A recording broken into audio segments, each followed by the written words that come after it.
Ruby को mobile देकर वो फिर से बिस्तर पर लेट गई। मध्यम सी लाइट जलाई, कंगन को हाथ से छुआ और अपने सीने पर रख लिया। उसे इजहार बेतहाशा याद आया। नींद आंखों में उतरने लगी। अभी वह नींद की आगोश में नहीं गई थी कि उसे ऐसा महसूस हुआ कि कंगन के बजाय उसकी कलाई इजहार की गिरफ्त में है। उसे इजहार की खुशबू महसूस हुई।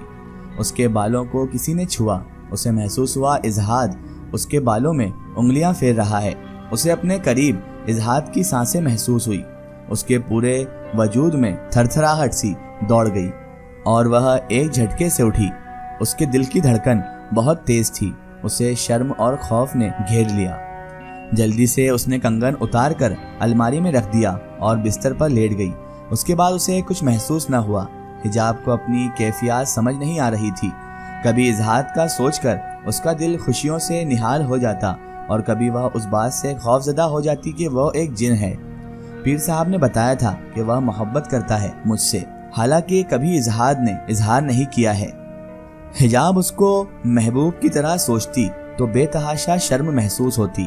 छुट्टी के बाद सबाहत का फोन आया कि सानिया के ससुराल वाले शादी की तारीख मांग रहे हैं। तुम आ जाओ तो कुछ फैसला करते हैं। माँ बच्चों के इम्तिहानात हो रहे हैं, मैं नहीं आ सकूंगी। आप उनको अपनी मर्जी की तारीख दे दें। ठीक है, मगर तुम अपनी सेहत का ख्याल रखना बेटा। इस दफा जब आई थी बहुत कमजोर लग रही थी। माँ की बातें सुनकर हिजाब की आंखें भर आईं। फोन बंद करके उसने अपने आंसू पोंछे और टहलती हुई बालकनी की जाली के पास आई। उसने धीरे से अपनी पेशानी को छुआ और बोली, माँ मेरे माथे पर कौन सी बिंदिया चमकती है जो किसी की धड़कन का सबब बने। इन कलाइयों पर कौन सा चूड़ियां खनकती हैं जिसकी खनक में कोई अपनी खुशियां ढूंढ। मेरी जिंदगी के सन्नाटे अब कभी शायद खुशियों में ना बदले। फिर अचानक उसे एकदम अपने पीछे इजहार की खुशबू महसूस हुई। वह फौरन पलटी मगर वहाँ कोई न था। हिजाब जिस स्कूल में पढ़ाती थी वहाँ स्कूल के अंदर एक तरफ टीचर्स को छोटे छोटे क्वार्टर दिए गए थे जो टीचर्स हॉस्टल कहलाता था। ये एक कमरे के क्वार्टर थे जिसमें एक किचन और एक बाथरूम होता था। हिजाब को यहाँ कोई परेशानी नहीं थी। रात को हिजाब ने अपने लिए चाय बनाई और क्वार्टर से बाहर आकर सुकून के लॉन में कुर्सी पर बैठ गई। रात के 10 बज रहे थे। कुछ टीचर सो चुकी थी और कुछ घर गई थी। आज कुछ ज्यादा ही खामोशी थी। लॉन का यह हिस्सा भी निस्बतन अंधेरे में था। हिजाब कुर्सी पर बैठकर चाय पीने लगी। उसे इजहार की बात याद आई कि जब भी आवाज दोगी मैं आ जाऊंगा। उसने आंखें बंद करके धीरे से इजहार का नाम लिया। आंखें खोली तो वह सामने कुर्सी पर बैठा हुआ था।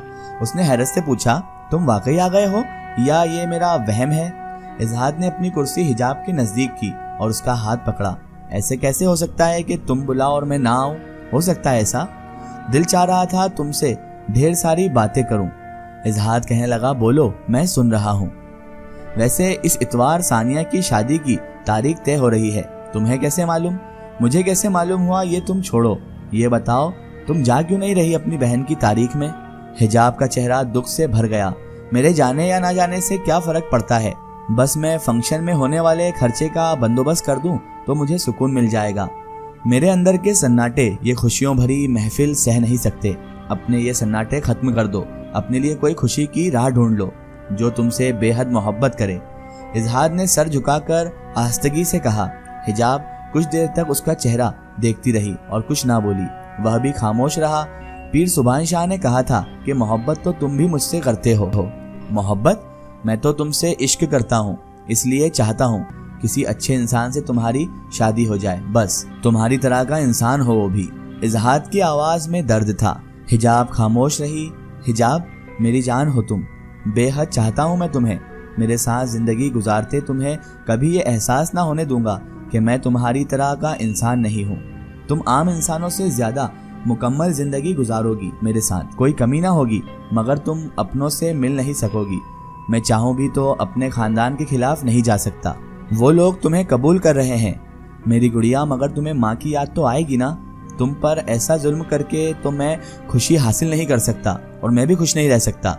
मैं चाहता हूँ मैं किसी अच्छे इंसान के साथ तुम्हारी शादी करवाऊँ जिसकी धड़कनें तुम्हारी बिंदिया के किस्से सुने, जो तुम्हारी कलाइयों की खनक से जिए और मैं तुम्हें खुश देखकर खुश हो जाऊंगा।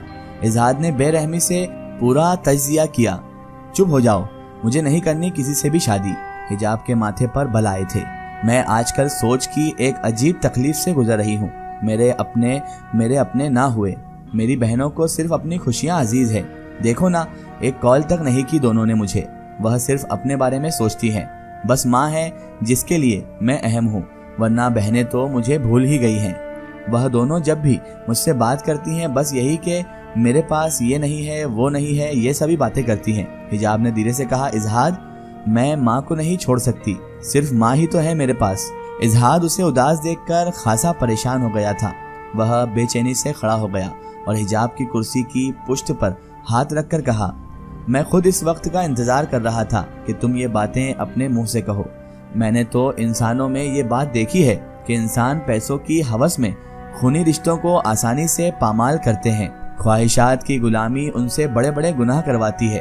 वालिदैन जो अपनी औलाद को कामयाब करने के लिए बड़ी बड़ी तकलीफें बर्दाश्त करते हैं, वही औलाद उनको बुढ़ापे में लावारिस छोड़ती है। इंसानों के बारे में तुम इतना सब कैसे जानते हो इजहाद? हम भी इसी दुनिया में रहते हैं। मैंने इंसानी रवैये बहुत करीब से देखे हैं। हिजाब, आज से 45 साल पहले मैं एक बूढ़ी औरत से मिला था। वह अपने बेटे और बहू के साथ रहती थी। जब तक वह बूढ़ी औरत घर के काम में बहू का हाथ बटाती रही, वो उनके साथ ही रही। जब वह कमजोर और बीमार हो गई तो घर के पुराने सामान की तरह उन्होंने उसे कमरे में तन्हा कर दिया। उनका खाना मुलाजमीन के हाथ भेज दिया जाता। बूढ़ी औरत पलंग से उतरने के काबिल नहीं थी। बच्चे तो फरिश्ते होते हैं, तो उसके पोते पोतियां उससे मिलने आ जाते। उसकी बहू अपने बच्चों को दादी के पास जाने पर डांटती और रोकती। आहिस्ता आहिस्ता बूढ़ी औरत की बीमार पड़ती गई। डॉक्टर घर आता, चेकअप करता, दवा भी देता, मगर खूनी रिश्तों की दूरी ने उसे खा लिया था। तुम्हें पता है हिजाब, उसको देखकर मुझे बेहद दुख होता। उस बूढ़ी औरत को दवा की जरूरत नहीं थी, उसे अपने बच्चों की, अपने खूनी रिश्तों की जरूरत थी। उसे प्यार भरे दिलासों की जरूरत थी। 2 बेटियां और 1 बेटा था, लेकिन सब मसरूफ थे। जब भी कभी मिलने आते अपनी मसरूफियत के किस्से सुनाते। वो तन्हाई में रोती और बस फिर मुझसे रहा न गया और एक दिन मैं उसके सामने आ गया। पहले तो वो इंतहाई खौफजदा हो गई, फिर धीरे धीरे मैंने उसकी तन्हाई बांट ली। हम सारा दिन बातें करते, मैं उसको वॉक करवाता, उसके किस्से सुनता। वह खुश रहने लगी थी, मगर हमारा साथ बस 2 महीने तक रहा। वह बूढ़ी औरत उसके बाद फौत हो गई। मेरा दिल उचाट हो गया। फिर मैं उस घर में कभी नहीं गया। मैंने इंसानों को बहुत करीब से देखा है हिजाब। कई औरतों पर जुल्म, कई बच्चों पर जुल्म, कहीं जायदाद के पीछे खून खराबा। अब तुम्हें क्या बताऊं, क्या कुछ देख चुका हूं मैंने सच्चे और मुखलिस लोगों को अक्सर तन्हा देखा है इस दुनिया में। इजहाद की बातें सुनकर हिजाब सुन होकर रह गई थी। वह खामोशी से बस इजहाद की तरफ देखती रही। इजहाद ने उसकी आंखों के सामने हाथ लहराया। किन सोचों में गुम हो, वापस आ जाओ, मैं इधर ही हूँ हिजाब। हिजाब उसे ही देखती रही तो वह मुस्कुराकर शरारत से बोला, क्या बहुत खूबसूरत लग रहा हूँ मैं? हिजाब हंस पड़ी और कहा, इजहाद, तुम जिन होने के बावजूद एक हिसास और प्यार करने वाले दिल रखते हो। मुझे बताओ, तुम मेरी जिंदगी में किस तरह आए? कदमों की आवाज आई तो दोनों ने पीछे मुड़कर देखा। हिजाब, कोई इस तरफ आ रहा है, मैं जाता हूँ। इजहाद, पहले मेरी बात का जवाब दो। मेरी गुड़िया, बहुत जल्द, मगर अभी नहीं। अच्छा, बस इतना बता दो, कहीं मुझे छोड़कर तो नहीं चले जाओगे? हिजाब, जब तक इस जिस्म में सांसें हैं मैं तुम्हारे साथ नहीं छोड़ूंगा। इजहाद ने उसके सर पर हाथ रखा और गायब हो गया। इतवार को सानिया की शादी की तारीख तय हो गई। सबाहत ने तैयारियां मंगनी के बाद से शुरू कर दी थी, इसलिए अब कोई इतना ज्यादा मसला नहीं था। हिजाब अपनी तनख्वाह और ट्यूशन के पैसे बाकायदगी से माँ को भेज देती थी, तो सबाहत को ज्यादा परेशानी नहीं हुई। शाम को सबाहत का फोन आया तो रूबी उसके पास ही बैठी थी। मुबारक हो, अगले माह की 25 तारीख तय हो गई है सानिया की शादी की। माँ, बस जल्दी से तैयारियां शुरू करें। सानिया बहुत उदास है। मैं तो समझाती रहती हूँ कि सुहागन बनना तो खुशनसीबी है, किस्मत वालियों के हाथों में मेहंदी लगती है। माँ, कितने पैसे और चाहिए होंगे? सब सही से हो जाएगा ना? सबाहत ने कहा, जिस माँ की तेरे जैसी समझदार और मेहनती बेटी हो ना बेटा, उनके सारे काम पूरे और ठीक हो जाते हैं, फिक्र मत करो। अच्छा माँ। थोड़ी देर बाद हिजाब ने फोन रख दिया। मुबारक हो हिजाब, बहन की शादी की तारीख तय हो गई। रूबी ने मुबारकबाद दी। वैसे अजीब लगता है कि बड़ी बहन बैठी हो और छोटी की शादी हो जाए। रूबी ने कुछ देर बाद कहा, छोड़ो, जिंदगी के फैसले हमारे इख्तियार में नहीं होते। रूबी, मुझे खुशी है कि बस खैरियत से सानिया का घर बस रहा है। रूबी ने मुस्कुराते हुए कहा, अब तुम ऐसा करो कि अपने लिए एक छोटा सा सोने का सेट बनवा लो। सब टीचर्स ने पहने होते हैं, बस तुम सारे पैसे घर भेजती रहती हो। हाँ, ये बात तो उस दिन सुमेरा भी कह रही थी मुझे। स्कूल में टीचर्स के साथ जो एक छोटी सी कमेटी डाली है वह मिल गई है। अब सानिया की शादी में अपने लिए सोने का एक छोटा सा सेट ले लेती हूँ। हिजाब दमकती आंखों में जैसे अपना अक्स देखने लगी कि वह सोने के सेट में कैसी लगेगी। रूबी, मैं इस वीकेंड पर जा रही हूँ घर, शादी की तैयारियों में माँ की मदद करने। शादी में तुम सब आना है। मैंने पूरे स्टाफ को दावत दी है। क्या जरूरत थी सब स्टाफ को बुलाने की? अब बातें बनाएंगे कि बड़ी बहन बैठी है और छोटी की शादी हो रही है। ऐसी बातें करके मेरा मूड खराब ना करो। तुम जाके चाय बनाओ, मैं मिठाई मंगवाती हूँ।